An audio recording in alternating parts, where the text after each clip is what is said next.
You're told every day that the global economy is a complex, neutral system, that inflation is just a natural side effect of growth, that $315 trillion in global debt is a problem we need to manage. It is the biggest lie of your lifetime. The system isn't neutral. It wasn't an accident. And that debt isn't a problem to be solved. It's a machine, a weapon, an engine of permanent, upward wealth transfer, designed for one purpose: to ensure that you pay rent forever to the people who own the machine. You feel it, don't you? That invisible tax you call inflation. The fact that your paycheck buys less every single month. The fact that a house your parents bought for $50,000 now costs $500,000. That's not economics. That's rent. This isn't a conspiracy theory. This is documented, public record history. The meetings happened. The contracts were signed. The mechanisms are public. They built a trap where the debt can never be repaid, where governments must borrow forever, and where the interest flows eternally upward. Today, we are reading the receipts on the four men who, across 4 centuries, designed this trap. And once you see the blueprints, you will understand that the $38 trillion in U.S. debt isn't a sign the system is broken. It's a sign that it's working exactly as designed. Where are you watching from? Let me know in the comments what city or country you're in and what price inflation you're seeing. I want to see the global picture. And if you're new here, subscribe for the unfiltered truth. We are pulling the curtain back. Before 1694, debt was simple, and it was temporary. A king needed money for a war. He'd go to a wealthy noble or a merchant guild. He'd borrow the gold. He'd promise to pay it back, with interest. And if he couldn't pay, he'd default. The lender lost their money. The king was embarrassed. The system cleared. It was risky for lenders, and it was humiliating for kings, but the debt ended. It was either repaid or it was defaulted on. It had a beginning, and it had an end. Then, William Patterson changed civilization. This is architect number 1. Patterson was a Scottish merchant and a financial schemer. In 1691, England was locked in a brutal, expensive war with France. King William III was desperate. The treasury was empty. Tax revenue couldn't cover the cost of cannonballs. And traditional lenders, the nobles, the guilds, were refusing new loans. England had defaulted before. Patterson approached the king with a proposal. A revolutionary, diabolical proposal. He would organize a group of his wealthy merchant friends. They would lend the government £1.2 million. A massive sum.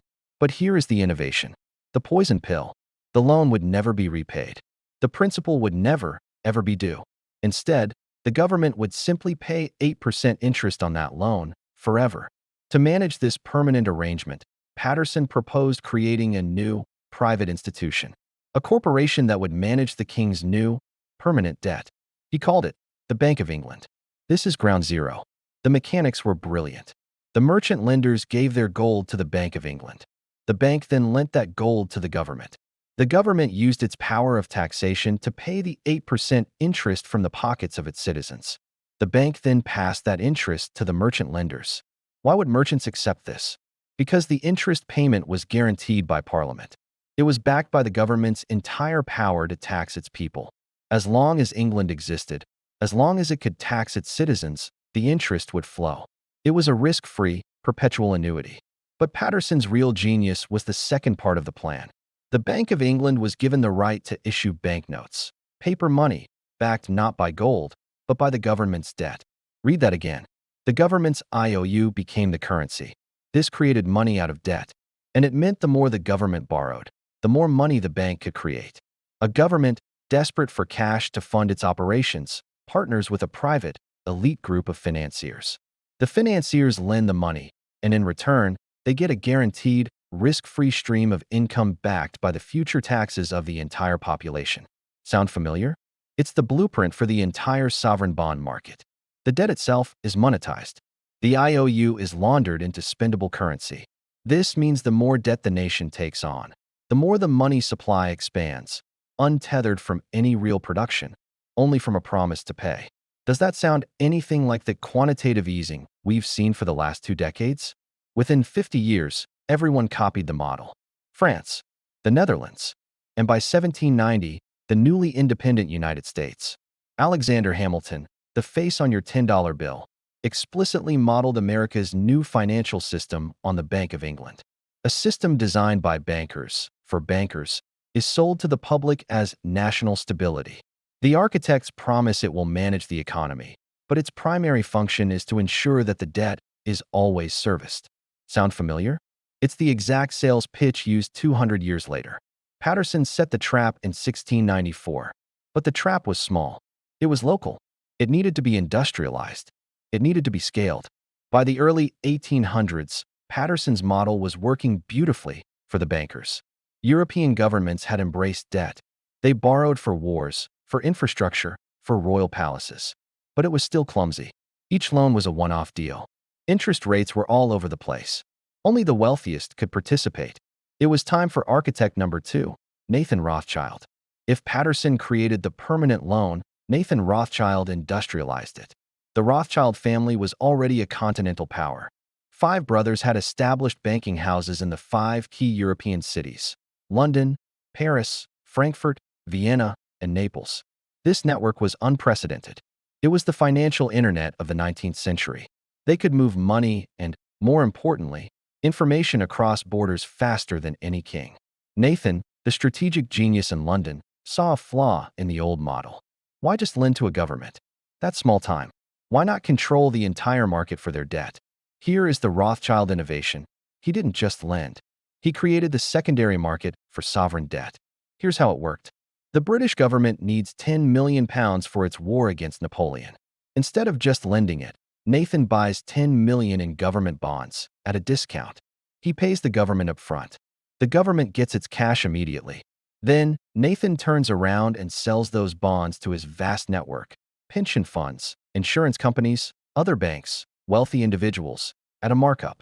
The government gets its money fast. Rothschild collects the spread, and investors get a tradable, interest-bearing asset. He industrialized the machine. But here's where it gets dark. Rothschild didn't just participate in the market. He made the market. The famous story, 1815, the Battle of Waterloo. The fate of Europe hangs in the balance. Rothschild's private courier network gets the news of Napoleon's defeat back to London a full 24 hours before the government's own channels. Nathan Rothschild walks onto the London Stock Exchange. He doesn't say a word. He just starts to sell. Panicked selling. The market knows he has the fastest information. His selling can mean only one thing: Britain has lost. Napoleon has won. The market collapses. Prices for British government bonds crash to the floor. Other investors panic sell everything. Then, quietly, through his agents, Rothschild buys everything. Every bond he can find, for pennies on the dollar. The next day, the official news arrives. Britain won. Waterloo is a victory. Bond prices don't just recover, they rocket to new highs. Rothschild didn't just make a profit. He multiplied his family's fortune, cementing his control over British finance. This wasn't just insider trading. It was a demonstration of power. It was a warning. I control the information. I control the market. But his true, lasting innovation was this: he made debt interconnected. Before Rothschild, a king could default on one rich guy. It was embarrassing, but possible. Now, that British bond was owned by a French investor who sold it to a German bank, which used it as collateral for a loan to an Austrian aristocrat. The web of ownership was hopelessly, deliberately tangled. If Britain defaulted now, it wouldn't just stiff a lender. It would trigger a chain reaction. It would collapse the entire international financial network. Patterson made debt permanent. Rothschild made default impossible. He had trapped the kings. But the system was still limited. It was limited by one hard, physical reality: gold. To make the debt truly infinite, to uncap the system entirely, the bankers needed to control the one thing that limited them: the money supply itself. They needed a new kind of bank. And the name they gave it is the most brilliant deception of the 20th century. You won't believe the names of the 6 men who met in secret to design it. This is the core of the machine, the section they don't want you to understand. Welcome to architect number 3, J.P. Morgan and the creature from Jekyll Island. By 1900, America was an economic powerhouse, but it was a financial backwater.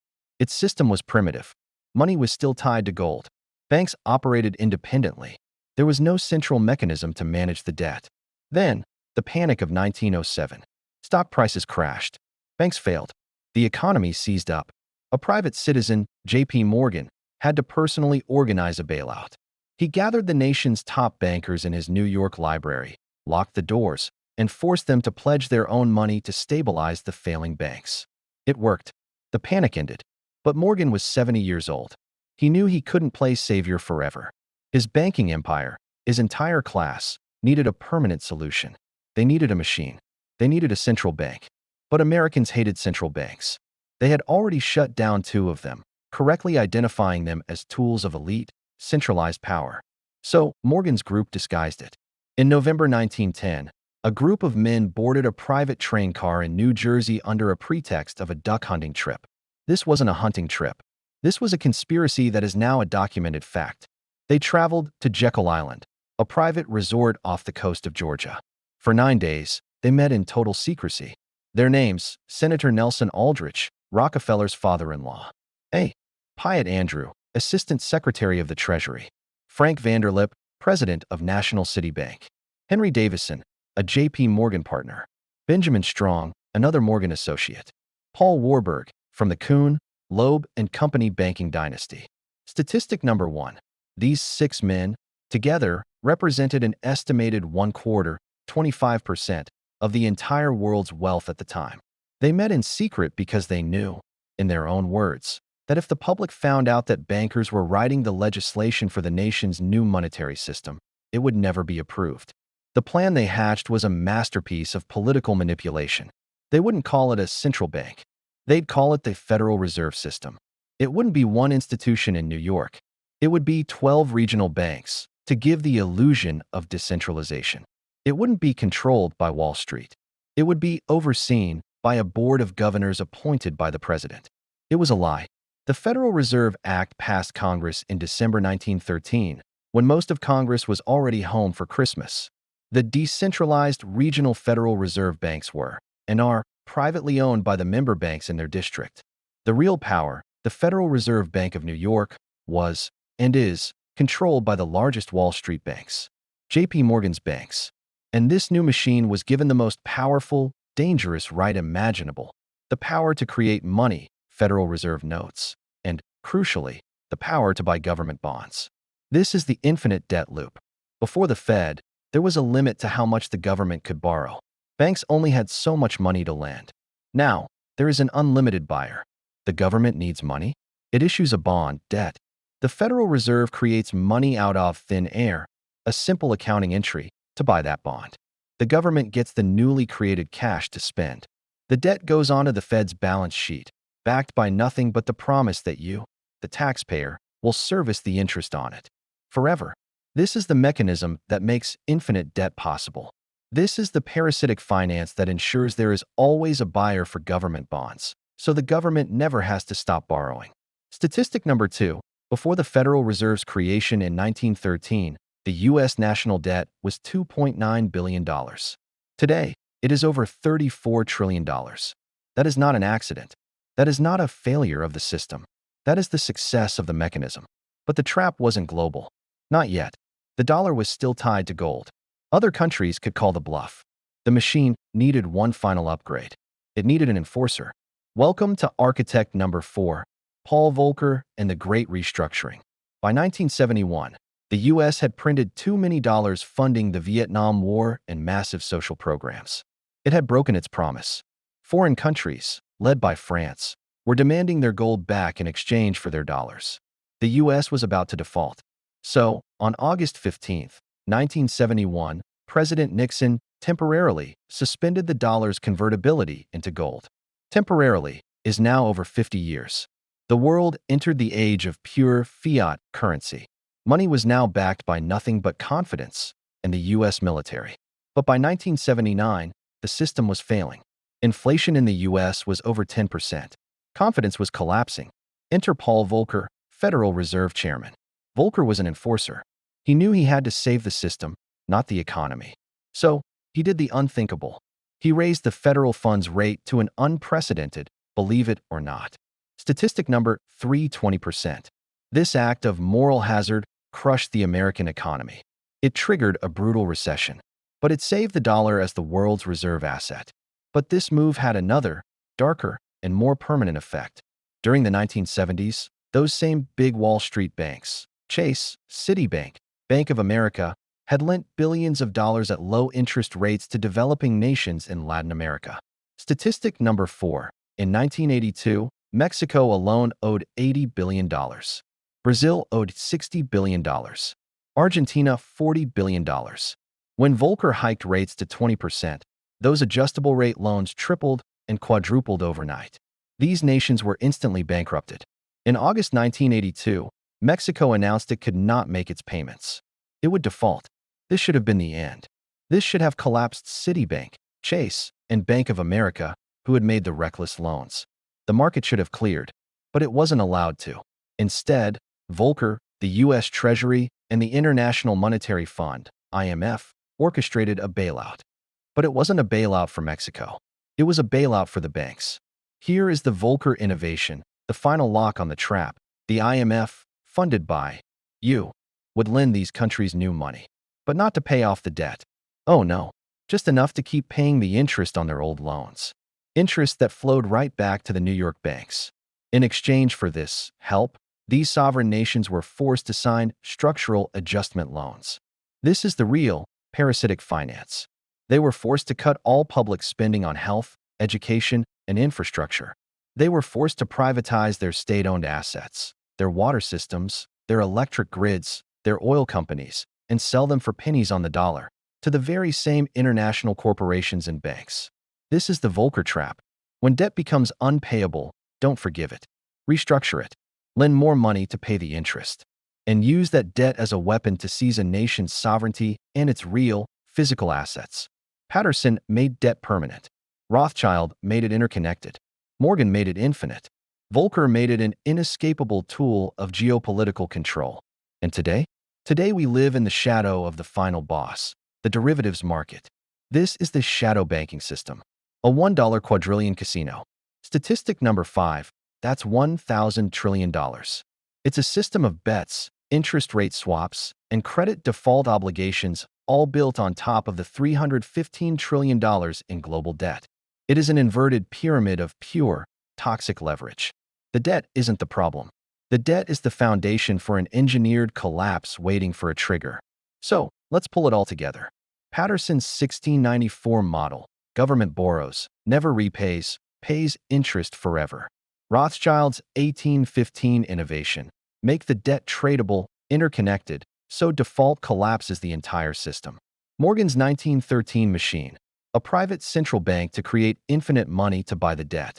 And Volcker's 1982 trap: when the debt becomes unpayable, restructure it, lend more, and seize the assets. This is the system you live in. The $315 trillion in global debt isn't a problem. It's a business model. Every single dollar of that debt is an asset on a banker's balance sheet. It pays them interest. Your mortgage, your student loan, your credit card, and your nation's sovereign debt. It's all product in their portfolio. Why can't we just pay it off? Because, as Morgan's system was designed, the debt is the money. If the United States paid off its $34 trillion in debt tomorrow, the money supply would vanish. It would trigger a deflationary collapse so vast it would make the Great Depression look like a minor correction. They have engineered a system where the only two options are: 1. Keep borrowing forever, devaluing your currency through inflation and paying interest to the architects. 2. Default and trigger the $1 quadrillion derivative bomb, causing a complete global financial meltdown. This is the illusion of choice. This is the definition of checkmate. We are living on borrowed time, in a system built on denial. We deny that the debt can't be paid. We trust institutions that were designed to extract, not to support. The 4 men who built this system weren't stupid. They were brilliant. They understood human greed, and they understood power. The modern system is just faster, more global, and infinitely more leveraged. The next collapse will be digital, and it will be instant. What do you think? Share your skepticism in the comments. What part of this system do you feel the most? The inflation? The housing market? The student debt? If you're tired of the official story, subscribe. We have a lot more receipts to read. My final question is this: are we wiser now, or are we just walking the same path in better suits?